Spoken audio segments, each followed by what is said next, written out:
달콤 쌉싸름한 초콜릿은요, 20세기 초에 멕시코 혁명이 한창이던 한 마을을 배경으로 성과 음식을 교묘히 대비하면서 쓴 소설책입니다.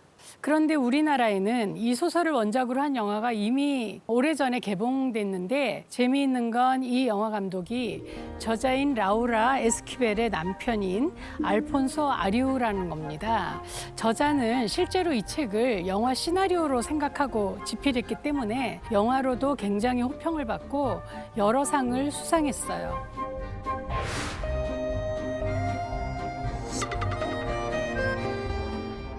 목차를 한번 살펴볼까요? 1월 크리스마스 파이부터 12월 호두 소스를 끼얹은 칠레 고추 요리까지 달마다 하나의 음식을 소재로 이야기를 풀어내는 아주 독특한 방식으로 쓰여져 있습니다.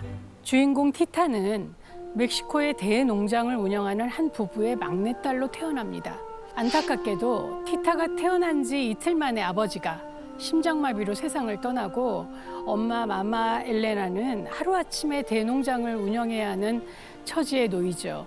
뿐만 아니라 첫째 딸 로사우라, 둘째 딸 헤르트루디스, 막내딸 티타 다 먹여 살려야 하는 가장이 돼버린 거예요.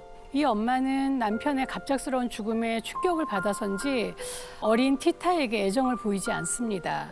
그래서 아주 어릴 때부터 집 요리사 나차가 티타를 돌보게 하고 부엌에서 시간을 보내게 하는데요. 그런 티타가 15살이 되었을 무렵에 마마 엘레나는 가모장, 끝판왕의 모습을 보여줍니다. 티타가 떨리는 목소리로 페드로 무스키스가 어머니한테 할 말이 있어서 올 거라면서 얘기를 꺼냈어요. 그때 티타의 나이가 겨우 15이었죠. 너에게 청혼을 하러 오는 거라면 아예 그만두라고 해라. 그 청년이나 나나 괜한 시간만 낭비하는 거니까. 네가 막내딸이라 내가 죽을 때까지 나를 돌봐야 한다는 건 너도 잘 알지 않니? 티타는 크리스마스 파티에서 우연히 만난 옆집 청년 페드로와 첫눈에 반해서 사랑에 빠지게 되었어요. 그래서 페드로가 아버지랑 구혼하기 위해서 온다는 걸 눈치챈 엄마가 이 집안 대대로 내려오는 그 잔인한 전통을 이야기해주는 구절입니다. 막내로 태어난 티타는 사랑하는 남자 페드로와 결혼할 수가 없고 엄마가 돌아가실 때까지 옆에서 보살펴야 하는 그런 기막힌 운명인 거죠. 저라면 아마 엄마가 그렇게 얘기를 하면 도망을 가거나 했을 텐데 티타는 눈물을 흘리면서 이 운명을 받아들입니다. 그리고 이 가풍을 알게 된 페드로가 아주 충격적인 결정을 해버리고 맙니다. 그 제안은 바로 티타 대신에 첫째 딸 로사우라랑 결혼하라는 거였어요. 티타를 사랑해서 그 언니와 결혼하다니 정말 바보 같지 않나요? 그러면서 이들의 비극적인 사랑이 시작되고 티타는 죽을 만큼 절망스러웠겠죠.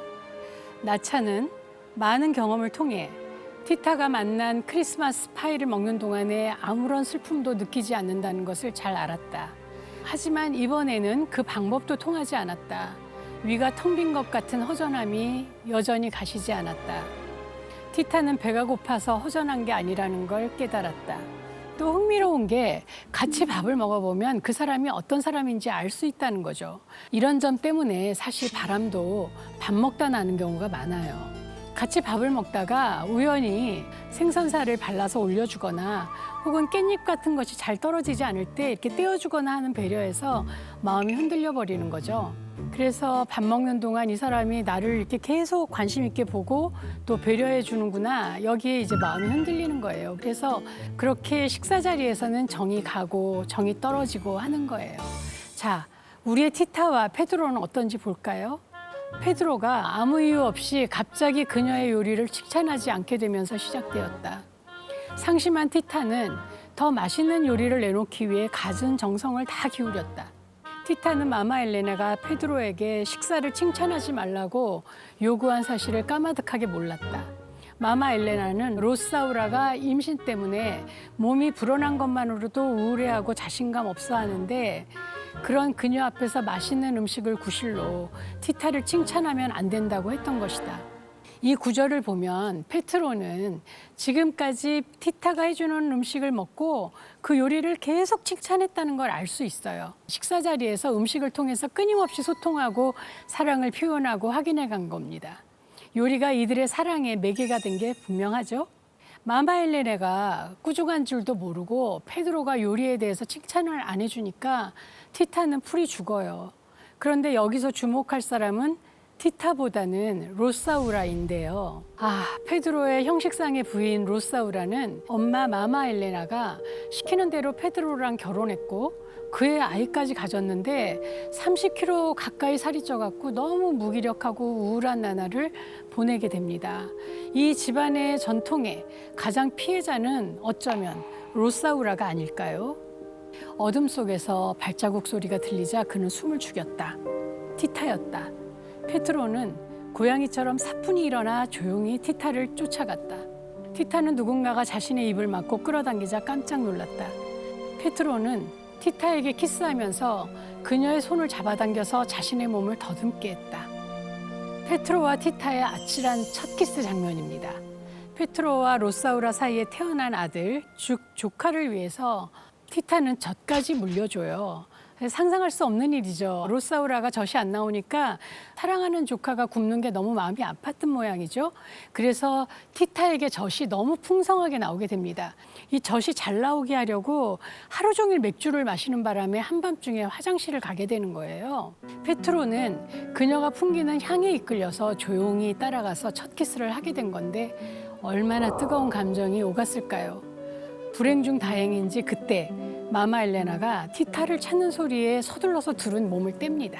여기서 키스는 섹스하고 크게 다르지 않아요. 신체 부위의 일부가 상대의 몸속으로 들어간다는 것, 그것을 허락받았다는 점에서 저는 키스를 또 다른 섹스라고 부르기도 하거든요. 키스를 하면 우리의 뇌에서는 흥분과 쾌감, 행복의 호르몬을 막 뿜어내면서 가끔은 정말 열렬한 키스를 하면 정신이 나갈 때도 있지 않나요? 그런데 섹스리스 부부들을 보면 제일 먼저 없어지는 게 사실은 키스예요. 연애할 때는 많이 하다가 왜 결혼하고 나면 키스가 없어지는 걸까요? 자, 사실 키스 없는 섹스는 생각만 해도 너무 삭막해요. 하지만 많은 부부들이 피곤하고 하기 싫어도 의무적으로 섹스를 합니다. 이런 면에서 로사우라는 아내로서 페드로에게 철저히 무시당합니다. 페트로는 티타와의 키스에서 그치지 않고 섹스도 하는데요. 티타와 할 때는 사랑이 넘치고 막 열정적인 반면에 로사우라랑은 매번 섹스답지 않은 섹스를 해요. 심지어 페드로는 그녀의 벗은 몸조차 제대로 보지를 않습니다. 그냥 삽입만 하는, 그냥 아기를 낳는 섹스를 하는 거예요. 이런 상황이 계속되니까 당연히 이 부부는 섹스리스가 되고 각방 생활을 할 수밖에 없었겠죠. 티타에게는 정말 완벽한 연인이었을지 몰라도 로사우라에게는 너무 잔인한 남편이네요. 사실 로사우라의 입장에서는 엄연히 이 둘이 외도죠. 부부 사이에 외도가 일어나면 사실은 외도하는 사람은 자존감이 막 높아져요. 왜냐하면 누군가가 나를 좋아하잖아요. 그런데 그 상대방은 자존감이 막 떨어집니다. 왜냐하면 누군가의 경쟁에서 내가 졌고 그 점점 비참해지니까요. 하지만 이들 사이를 힘겹게 지켜보던 로사우라는 티타에게 이런 말을 하게 됩니다. 페드로가 나랑 왜 결혼했는지 그 이유 따위가 중요하지 않아. 결혼했으면 그걸로 끝이야. 너하고 페트로가 구석구석 숨어 다니면서 키스하다가 지옥에 떨어져도 나는 아무 상관없어. 이제 앞으로는 너희 하고 싶은 대로 다 하고 다녀도 돼. 다른 사람들이 모르는 한 나는 상관없어. 만약 나중에 누군가 너희들이 함께 있는 걸 봐서 나를 또다시 우습게 만들면 그때는 둘 다 뼈저리게 후회하게 만들어줄 줄 알아. 로사우라는 본인의 자존심을 지키려고 한 말이지만 티타에게 이 말을 하면서 속이 얼마나 썩었을까요? 너희 둘이 열심히 사랑하는 건 알겠는데 제발 남들 앞에서는 내 자존심만은 좀 지켜달라는 거잖아요. 어쩌면 정말 이 둘의 관계가 정실 부인인 로사우라로서는 아무렇지도 않은 채 쿨한 척 하고 싶었겠죠. 그런데 가만히 생각을 해보면 정확하게 보면 로사우라가 불륜을 시작한 거예요. 왜냐하면 사랑하는 동생과 그 남자 사이에 끼어든 거잖아요. 아무리 엄마의 명령이긴 했어도 동생의 남자를 가로채서 결혼한 거니까 비극의 씨앗을 스스로 뿌렸다고 해도 과언이 아니죠. 나중에 티타가 둘째 언니 헤르트루디스에게 페드로와의 섹스로 아기를 가진 것 같다고 고민을 막 하니까 헤르트루디스가 이렇게 말해요. 진실은 보는 사람의 각도에 따라서 달라지는 거야.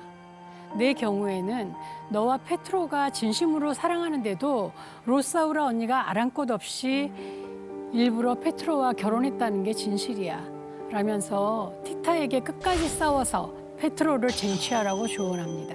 로사우라 입장에서는 동생의 남자와 엄마가 결혼하라고 했을 때 거절하기만 했어도 이런 비참한 지경에 자기를 몰아넣지 않았어도 됐었을 텐데요. 이렇게 로사우라의 속은 계속 썩어 들어갑니다. 로사우라는 티타와 페드로를 놓고 죽어요. 그런데 죽은 이유가 조금 독특합니다. 로사우라의 방귀 소리가 들려왔지만 페드로는 처음에는 이상하게 생각하지 않았다. 하지만 마치 끝나지 않을 것처럼 평소보다 훨씬 더 길게 들리자 기분 좋지 않은 이 소리에 귀를 기울이게 되었다. 어쩌면 옆집 사람들의 자동차 엔진 소리일지도 몰랐다. 하지만 잘 생각해 보니 자동차 엔진은 그렇게 고약한 냄새를 풍기지 않았다. 사실 참 웃픈 상황이죠. 결혼 생활 동안 심각한 소화불량에 시달리다가 죽기 직전에 아주 길고 커다란 소리에 방귀를 뀌고 눈을 뜬 채로 비참하게 죽게 됩니다. 고약한 냄새까지 났다고 하는 걸 보면 매 순간 남편을 감시하고 동생을 경계해야 하는 집에서 나갈 수조차 없었던 로사우라가 얼마나 속이 썩어서 죽었는지 저자는 아마 그것을 표현하기 위해 죽기 직전에 방귀를 뀌었고 냄새가 너무 심했다라고 표현한 게 아닌가 하는 생각이 들더라고요.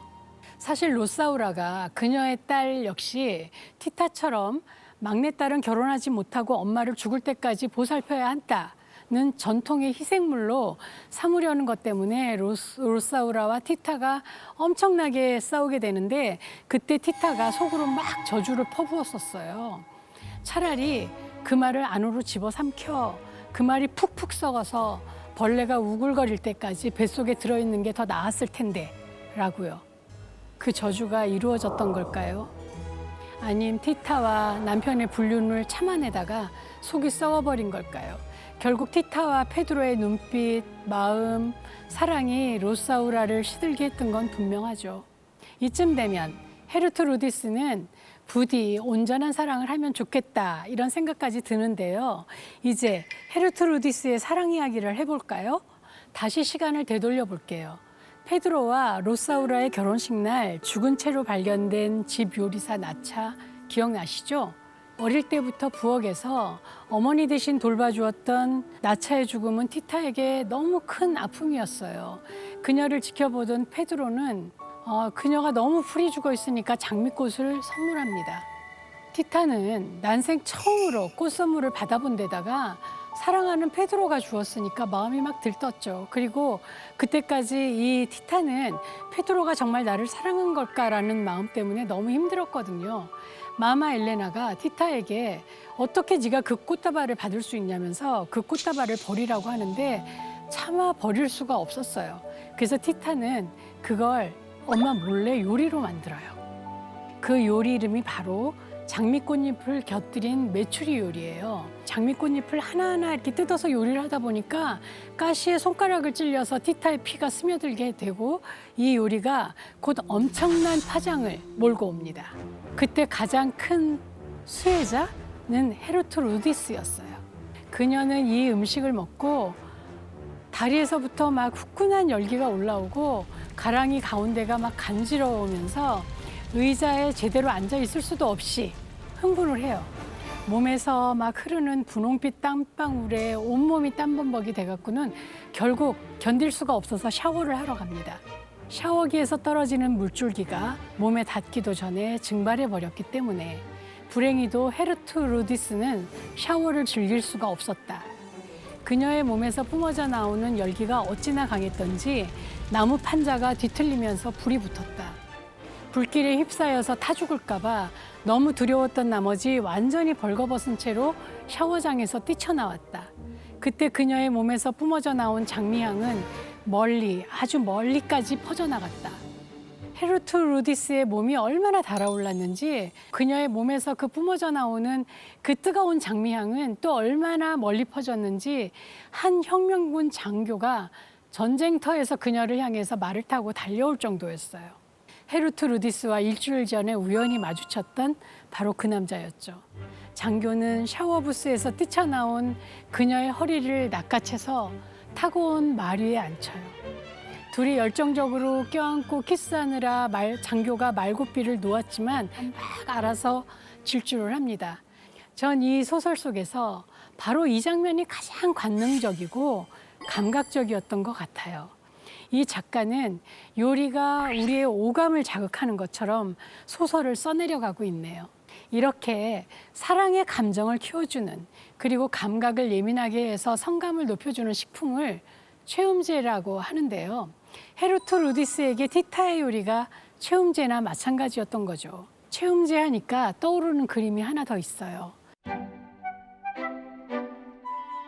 이 그림을 그린 스위스 화가 장 에티엔 리오타르는 당시 귀족들의 실생활을 마치 도자기의 그림처럼 파스텔로 아주 섬세하고 우아하게 그려냈던 계몽주의 시대 화가예요. 일상적인 주제를 직접적이고 또 단순하고 아주 섬세하게 묘사해서 그려낸 그의 그림 속 인물들은 실제와 너무 똑같다는 평을 들을 정도로 또 활기도 넘치는 것이 특징입니다. 그림을 자세하게 보면 하녀로 보이는 여성이 무언가를 컵에 담아서 쟁반으로 받쳐서 들고 가고 있어요. 뭘 담아가는 걸까요? 한쪽에는 뜨거운 코코아차가 있고 한쪽에는 물이 담긴 컵이에요. 당시 코코아차는 귀부인들 사이에 최음제로 알려져 있었어요. 굉장히 뜨거운 밤을 보낼 수 있다라고 알려져 있었던 거예요. 그래서 출렁이는 침대에서 마셔도 쏟아지지 않게 잔 받침대가 이렇게 있는 그 잔으로 마셨어야 했었죠. 이 코코아차는 지금 우리가 먹는 거하고는 좀 다르게 물 한 잔을 이렇게 입가심으로 마셔야 할 정도로 아주 진하고 걸쭉했다고 합니다. 귀부인들이 뜨거운 밤을 보내기 위해서 마셨던 달콤 쌉싸름한 코코아차예요. 코코아차는 초콜릿의 원료 카카오 콩으로 갈아서 만드는 건데요. 실제로 이 코코아에는 페닐에트라민이라고 하는 화학 물질이 들어있다고 합니다. 우리가 좋아하는 이성을 바라보거나 그 이성의 손을 잡을 때 혹은 어떤 사랑에 막 빠져들 때 그럴 때 분비되는 물질로 화학 구조로 보면 강력한 마약인 메스암페타민 같은 것과 아주 유사하다고 합니다. 그런데 바로 이런 최음제를 뛰어넘는 결정타는 따로 있습니다. 바로 티타가 만든 호주 소스를 끼얹은 칠레 고추 요리인데요. 이건 또 다른 결혼식 날 티타가 만든 거예요. 티타의 결혼식이라면 참 좋았겠지만 아니에요. 로사우라와 페드로 사이에 낳은 둘째 아이, 딸 에스페란사의 결혼식입니다.